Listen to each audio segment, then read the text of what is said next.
Welcome to Retro Recommend, a show where I recommend a game that is no longer available on current platforms, but I'll let you know how to get your hands on it. I still can't comprehend how prevalent the extreme sports genre was in the early 2000s. It's almost like there were 20 games being released for each system every year. Much like most other motorsports, dirt bike and ATV games still exist, but occupy a small niche with dedicated communities. I was initially planning on reviewing MX Superfly, but according to Wikipedia, that's actually the second game in what is known as the MX trilogy. So instead, I'm covering MX 2002 featuring Ricky Carmichael. I've never heard of this man in my life.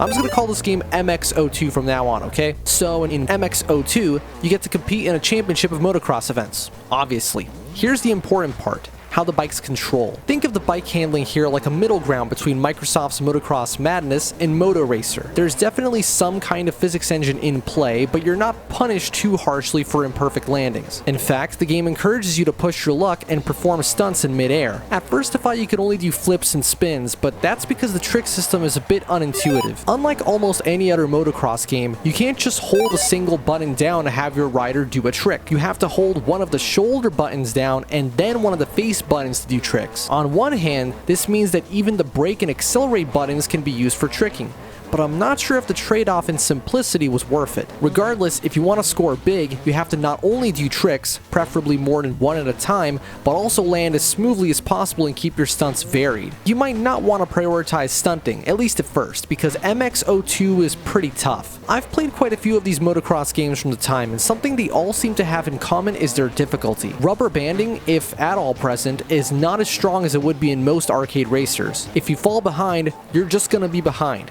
What really makes these games so challenging is the way you have to approach every course. While racing lines aren't quite as essential as they would be in something like MotoGP, you still have to consider the best ways to enter and exit corners. But even more important than that is how you handle jumps. Jump ramps are the make or break of any race in a motocross game. You have to know exactly how much air you need in order to preserve as much speed as you can upon landing. Undershooting will slow you down or even crash you out, and overshooting can lead to you being unprepared for the next ramp. Track memorization is do or die here. On top of all that, you have to remember that you're not alone on the track. Much like how it's funny seeing the AI bail after you land on them, the same thing can happen to you. At least the respawn system is quite generous. I often found myself respawning several corners ahead of where I fell. This kind of gameplay would definitely go on to be refined in future games, especially in the ones made by Rainbow Studios, but even an earlier example of MX racing is surprisingly tense and enjoyable, if a bit frustrating. I didn't spend too much time in the stunt arena mode,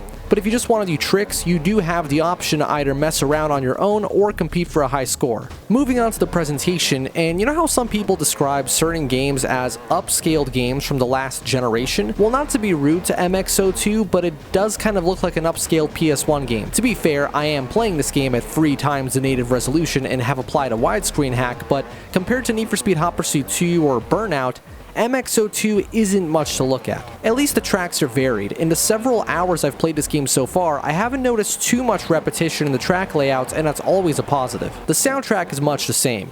There's only 7 licensed songs. That's right, 7. And 2 of them are Click Click Boom by Saliva and Fat Lip by Sum 41.